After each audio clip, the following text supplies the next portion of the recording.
It's now at noon on Wisconsin's Midday News.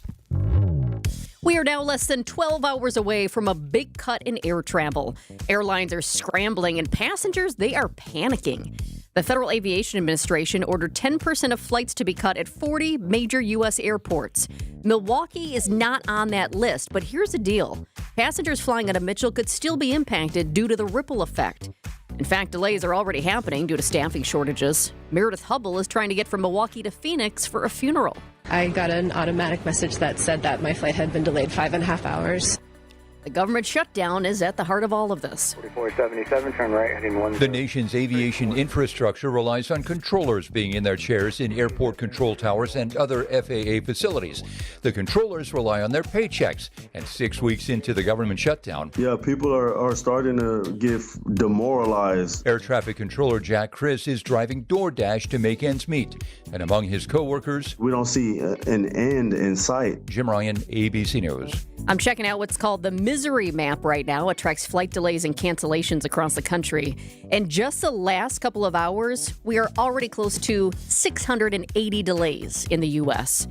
Looking at 11 cancellations. So our good friend Brian Disnansky just took to Twitter a couple hours ago saying, hey, Southwest, on the applied date, how come the cheapest direct flights out of Milwaukee to Minneapolis is $767, but you could fly to Chicago, same airline, same destination for $211.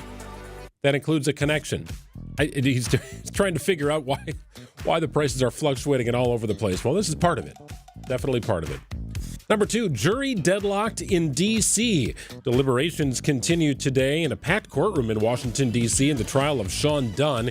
He's also known as the D.C. sandwich guy. Dunn launched a salami sandwich at a federal agent as a way of expressing opposition to President Trump's law enforcement surge in the nation's capital.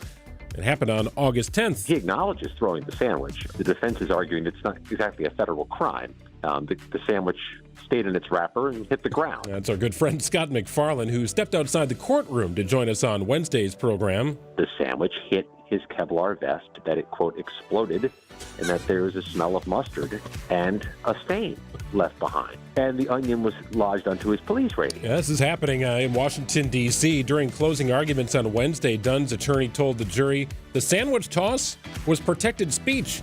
The jury must now decide whether the sandwich toss into meats, that's meats, M-E-E-T-S, not M-E-A-T-S, the definition of forcibly, and whether Dunn actually assaulted the agent. The search for victims continues today in Louisville after that deadly plane crash on Tuesday. A UPS cargo plane went down just after takeoff. This is a difficult recovery process because of the buildings that were destroyed. The search teams have to sift through all the charred, mangled metal. Louisville Mayor Craig Greenberg. There's so much debris there. There's so much charred, mangled metal that not all of the bodies may have been located until you look underneath certain things. And so that is going through the various layers. The death toll is now up to 12. 9 people remain missing this afternoon. 12:12 on WTMJ. Coming up next, our weekly check-in with Joel Brennan, president of the Greater Milwaukee Committee. Now at noon, sponsored by Flanders Home Entertainment. Check them out at Flanders.com. Black Friday pricing available. Check out the website. It's sound advice at the best price for Flanders. Just press play.